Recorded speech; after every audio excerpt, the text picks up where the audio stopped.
Pete. How you doing, my friend? Good. How you doing, Todd? All good. Let me just throw this up. I put up an article today.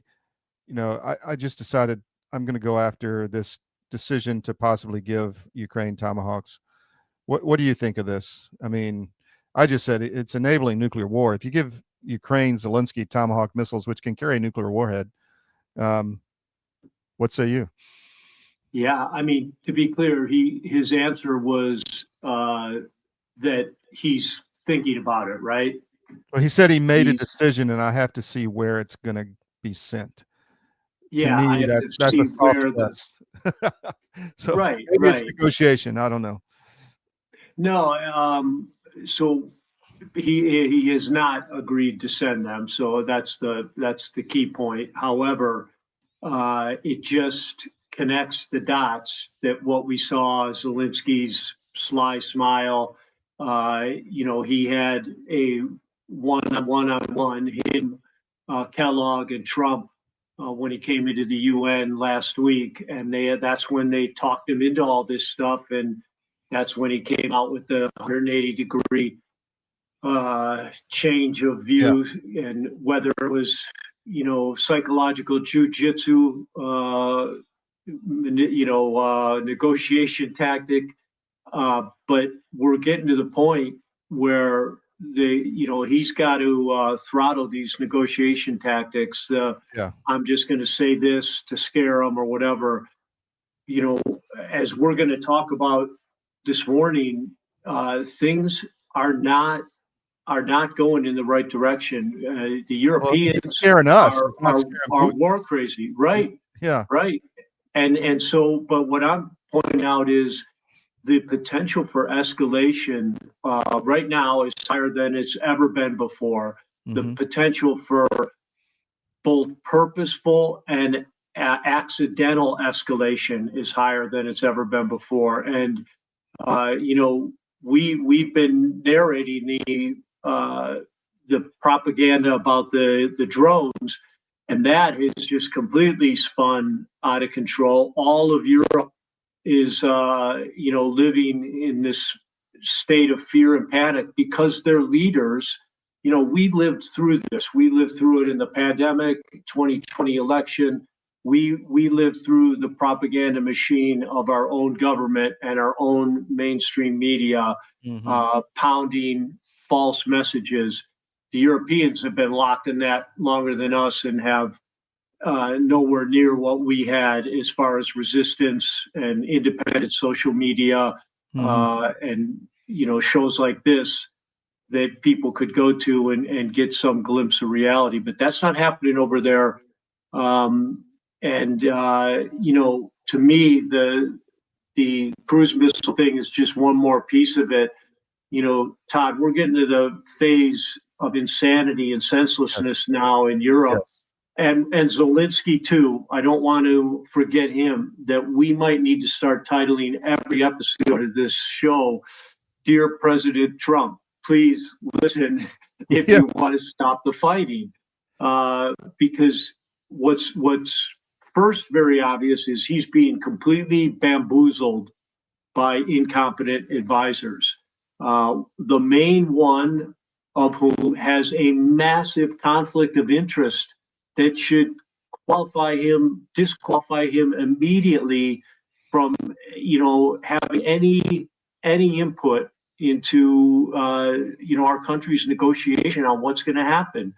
But somehow these guys have locked him in, and he continues to. If someone would put it to him like this, do you know right now you're doing exactly what John O'Brien would do, what Hmm. Joe Biden would do, what Barack Obama would do? Hmm. Uh, this is their war. This is what they're doing. All these people, and then the EU, every one of whom did everything they could to prevent him from being reelected in 2024, sided, endorsed, Kamala Harris. And yet, so there's no need to try to appease them or be nice to them, because what they're doing is holding Europe hostage, and what they're doing with their lies and their propaganda against Russia is, up there with these other crimes of the century that we've been talking about. So, Yeah, it's insane. Go ahead. yeah, I'm just saying. So Europe continues to bang the war drums with their empty rhetoric. We'll send troops, yet they have no troops to send, and no citizens who would support sending troops. The EU says we'll send billions to Ukraine. We're going to increase our budgets. None of those those funding streams go into effect until 27, 28. And that includes the funding to increase their defense budgets. But the EU, regardless, the EU can't stop talking about war and have worked their citizens who are a captive audience of a completely controlled mainstream media in Europe into a state of propaganda-induced fear and panic. Yeah. And we're going to show that there's, supposedly Russian drones over Munich, Russian drones over Copenhagen. uh, and, every one of them has turned out to be exactly what if someone had asked you or me, hey, a drone was seen over the Copenhagen airport, what do you think it was? We wouldn't even hesitate. Some kid with a drone who heard that drones are flying near airports. If you remember what happened here in the summer of 24, when those, and it turned out the FAA was allowing a company to test drones. But as soon as the first ones were sighted on the East Coast, every Yeah. Copycat. young man with a drone began flying his drone at night, pulling it out of the closet, dusting off the dust and putting it up in the air. So Yeah, the drone propaganda again. Sorry, I just to sum it up. yeah. Is this example of create the big lie, spread it on as many mediums as possible, and then pivot off the lie to create more propaganda, and that's what we're seeing, in a whole new phase now with Europe. Well, I was just going to say, just for our audience sake, there's been drone sightings all over Europe. But was it in Germany or Denmark where they said it was a young guy with a drone that they captured? I think it was Germany. Yeah, they captured two guys in Germany and one Yeah. guy in Copenhagen was also Okay. a young guy with a drone. They were all that. And this is blown up where Europe is using this as a catalyst, as you say, to stoke fear and panic and a way to get the war started. I mean, it's completely obvious. We've talked about Ukraine's flying them into Poland, calling them Russian drones. It's insane. And the Kremlin has denied it, of course, but, they could be lying. But I don't think these are Russian drones. I think they're self-created. What do you think? There's no doubt. They've already, the guys in Munich were arrested. The guy in Copenhagen was arrested. And of course, you shouldn't be flying a drone near an airport anyway, so it's definitely an arrestable offense. Mm-hmm. But there was never any doubt they fueled the flames of fear and panic, both Germany and in Denmark, and yet they knew from the nanosecond those drones were reported. Remember, they're flying outside an airport, so the FAA, the equivalent of the FAA in Europe, is monitoring its radar, sees where you can track where an object started from. You'll see where it's took off from. There was never any doubt these weren't coming from some Russian ghost ship, out in the Baltic or whatever. It's just it's completely beyond belief that they use this to perpetuate this fear thing. And MERS is the worst one. Germany Yes. has gone to a whole new level. They're blaming everything, all the political dissent. They're saying Russia. It's the playbook from the Democratic Party from 2017 forward. Saying that the Russians are controlling social media, causing dissent within the country, causing economic dissent, sabotaging their economy. It's really hard to believe. He won't stop lying. But what's so hard to fathom is these guys have to know they're fiddling with the fate of humanity, and yet onward they push. They just continue doubling down week after week after week. So, desperate men make desperate moves. There's some desperation behind this. We've got our own theories, but Yeah. it's another one that's just historians I think, will be the only ones who can solve this one. Well, we have to stop it. I mean, that's because we're rambling, we're rolling down the hill toward nuclear war, and it's got to stop. So, Yeah, as I said earlier in the show, there's that song 99 Red Balloons. Here I am sitting pretty in the dust that was a city. I don't want to be the guy that is doing that. I want to be the guy before the war saying stop the damn war as loud as I yeah. can. So that's what we're doing here. I got one from Orban. He's been pretty adamant. The West talks about protecting Ukraine, but in reality, it's an imperialist seizure of land resources and money. The unfortunate Ukrainian people are being robbed, and those who push for war disguise exploitation as protection.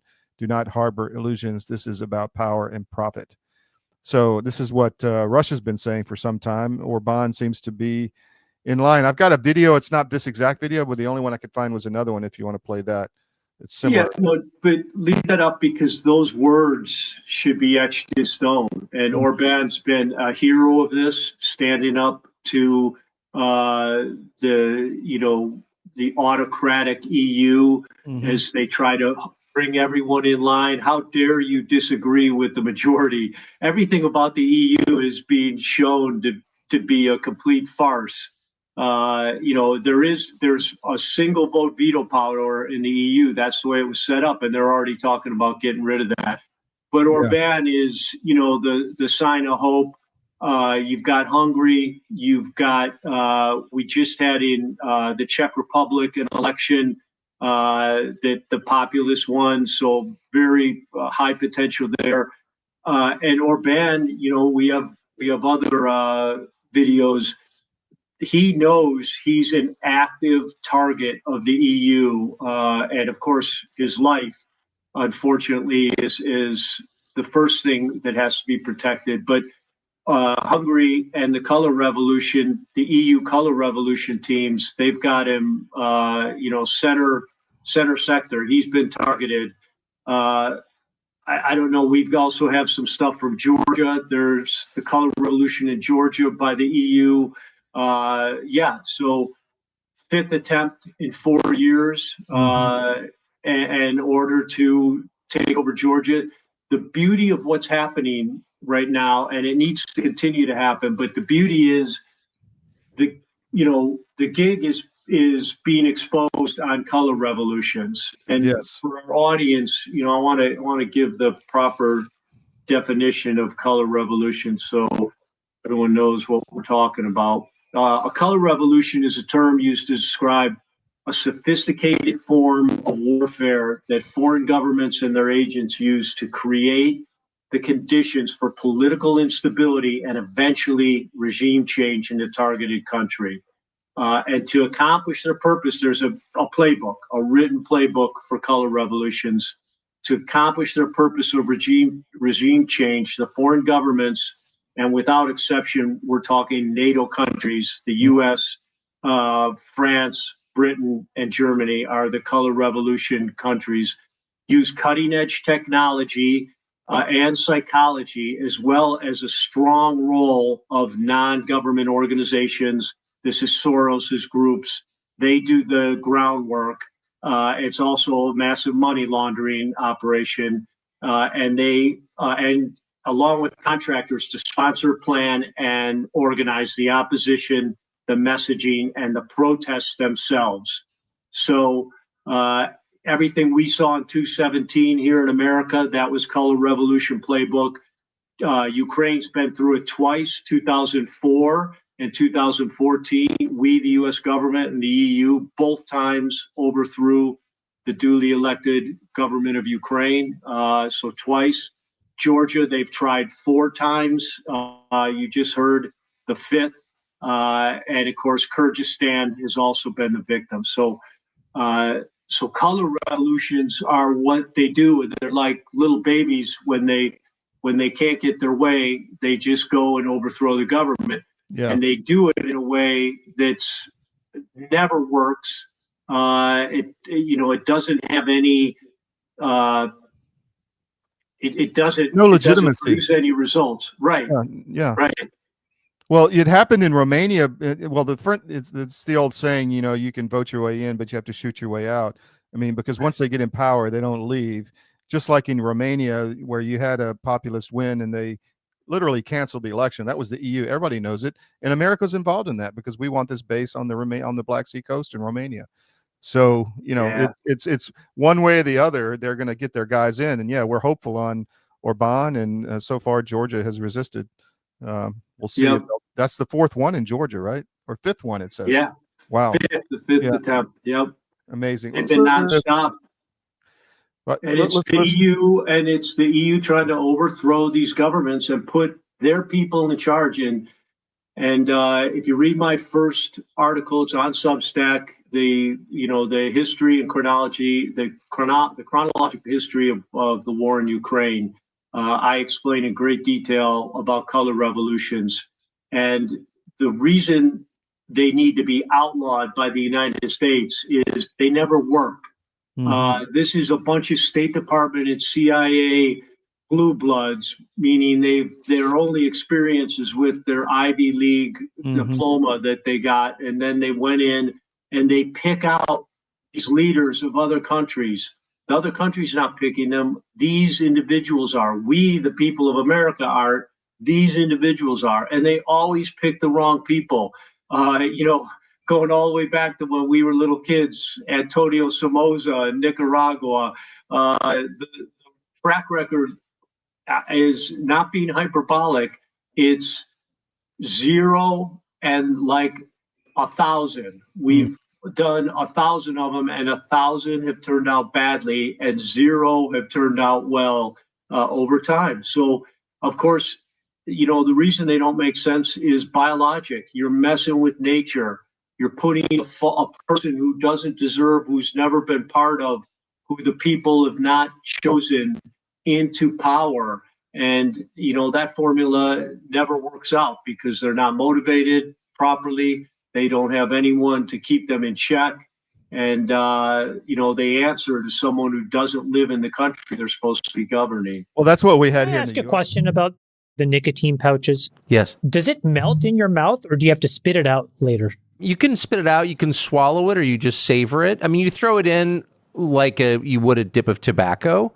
Okay. But you just let it sit there, and then it suffuses your nervous system with life-giving nicotine. And it really does feel like the hand of God is massaging you. But does it feel like the high of smoking a cigarette? It's simultaneously, if you can imagine the Zen paradox, higher alertness accompanied by deep relaxation. Wow. So you really are, it's a Zen experience. You're like cat-like in your readiness, but you're fully And how long does it last? I always have one going. Sometimes if things are, if I need it, I'll put another one in. So I've got 18 milligrams of nicotine, but that gives me an unfair advantage. You're banging 18 milligrams? Woo. That's impressive. I don't like to because everybody else kind of recedes into the background and I become this kind of colossus when I do that, and I feel guilty about it. Hubris is inevitable at that point. So I usually keep it to 1. I mean, I could use a new addiction. Oh, yes. What's the gateway drug level? What would you prescribe? This sits between caffeine and sell cocaine. a 3 milligram, but 3. There's a transition, like all great addictions. Like it's not instant. You do vomit at first, but then your body acclimates. Your government doesn't care about you. That's why you need a medical emergency kit. It contains life-saving medications like ivermectin, Z-Pak, and antibiotics. Stock them before they block them. Biden, obviously, it was a form of that. So we lived through it. Yeah, let's listen to this from Orban real quick. Hungarian no to more money, billions of European Union to Ukraine, will you still be against it? Yeah, we don't support it because in our understanding, there is one simple mission to be done by the European Union to support President Donald Trump efforts to make peace. That's what we should do, nothing more. Do you trust Donald Trump to make the peace? If is there anybody in the globe who is able to manage a peace now, he's the President of the United States. But how come your colleagues, for example, our Prime Minister in the Netherlands, Dick Schoof, they don't really trust it?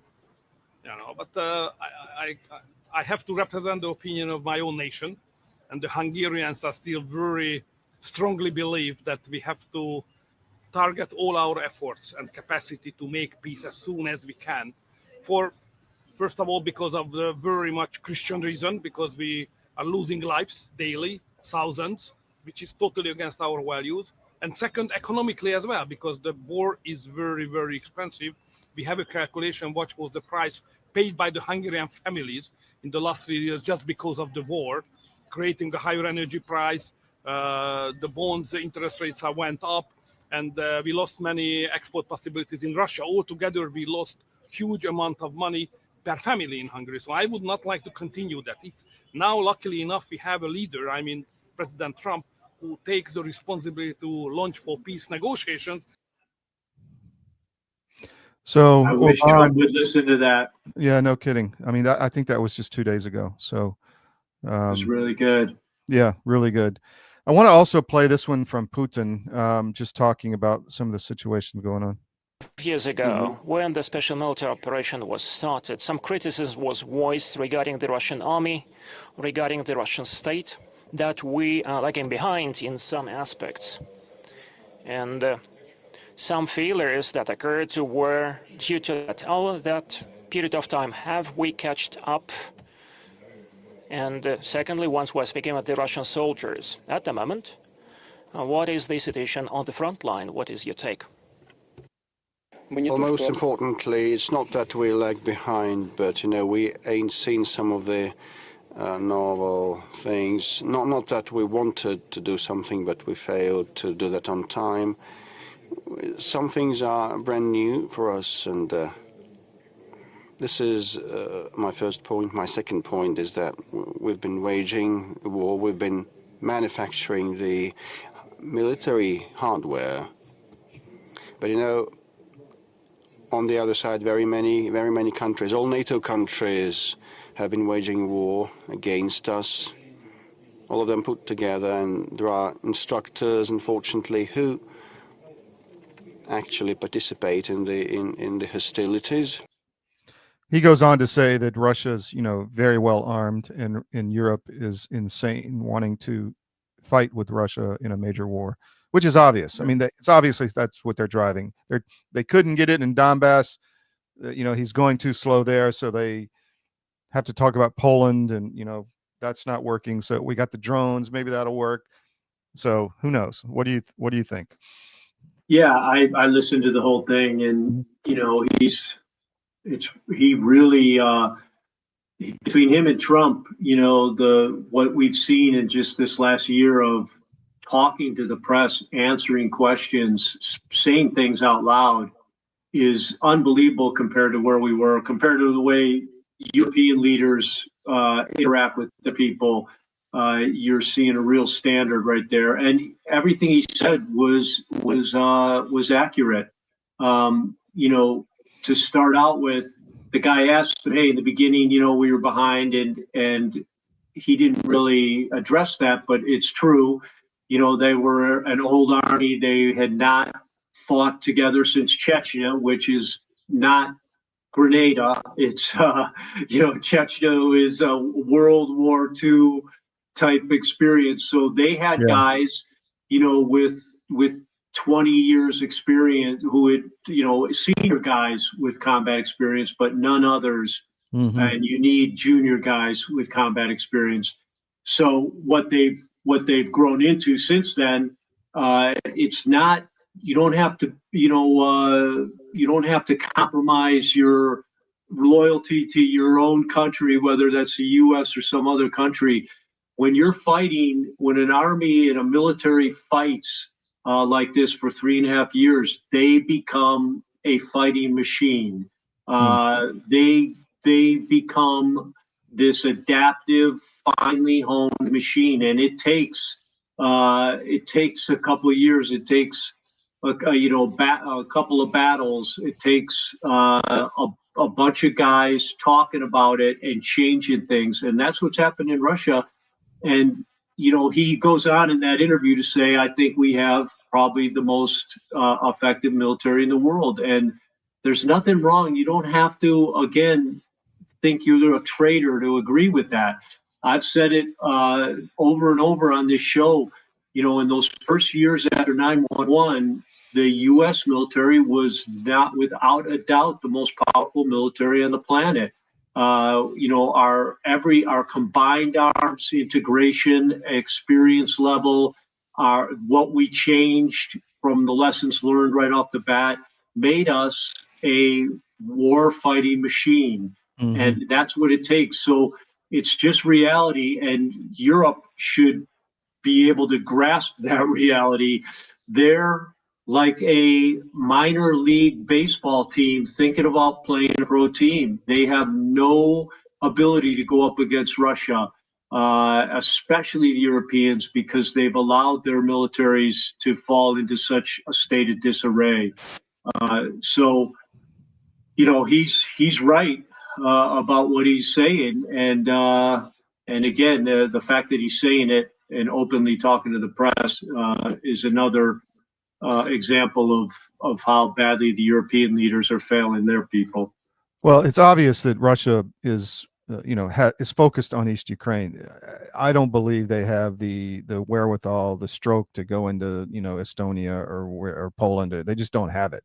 So this is all a false thing. And you have Zelensky out there saying, well, one way or the other, we're going to be part of the EU and NATO, like saying, I'm going to make it happen. I mean, dude, who the hell are you? And he's threatening Orban. He's threatening Hungary, like literally threatening him. We have a couple of clips of it. It just shows what a tyrant he is. And same thing, no elections. I don't know if you have that clip. We have another clip. I couldn't find that video. So they're still beating men on the streets within an inch of their life. And folks, again, the fact that they're beating creating forced conscripts right there should tell everyone all they need to know. President Trump should be able to watch 2 of those and go, oh, why have you been lying to me, to his advisors? Because you can't be a country that has any chance to win a war if your own citizens don't want to fight for it and are fighting for their lives to not fight for it. And to put it in even more context, Russia's military is all volunteers. So there's no forced conscription in Russia. They have what we have, a system where you have to register for a draft, a draft age and whatnot. But these are volunteers. Russia's 100% volunteer, and it's taking in over 35,000 new soldiers a month. So, you don't have to have an opinion. You just need to look at this war factually and understand everything that's being told to us. Everything that's not hyperbolic, again, is a mirage. It's a propaganda. It's designed to provide propaganda and to create an alternate reality. Ukraine can win. Russia started the war. Just give them more money and they'll be able to hold on. Russia's threatening Europe. Fake. Right. There's nuclear armed drones flying into our airports. It's insanity. Everything they're doing is a propaganda lie. Desperate men make desperate moves, and the desperation is showing here. But what should get our attention from this desperation is, as the desperation goes up, the potential for escalation goes up. And these European leaders are playing with fire. And if they keep playing with it, they're going to get burned. So I said that I'd say my recommendation to President Trump. President Trump can stop this thing tomorrow. And here's what he needs to do. It's not pulling out of Ukraine is the obvious, but that'll actually take to separate these people will actually take a while. All he needs to do is call another meeting with Putin and then tell the world we are normalizing economic relations with Russia. We have agreed to a peace treaty. We will not go to war with Russia. We will have nothing to do with this Ukraine. And we'll announce more about the economic integration in the coming days. Right there, he'll have stopped the Europeans. There would be no even thought of, okay, how can we sanction them? There also will stop them from trying to ensnare the U.S. Into this thing, to bring us back in, to create this fake drone threat or whatever. It'll knock the bottom out of it right now, but it's the right thing to do.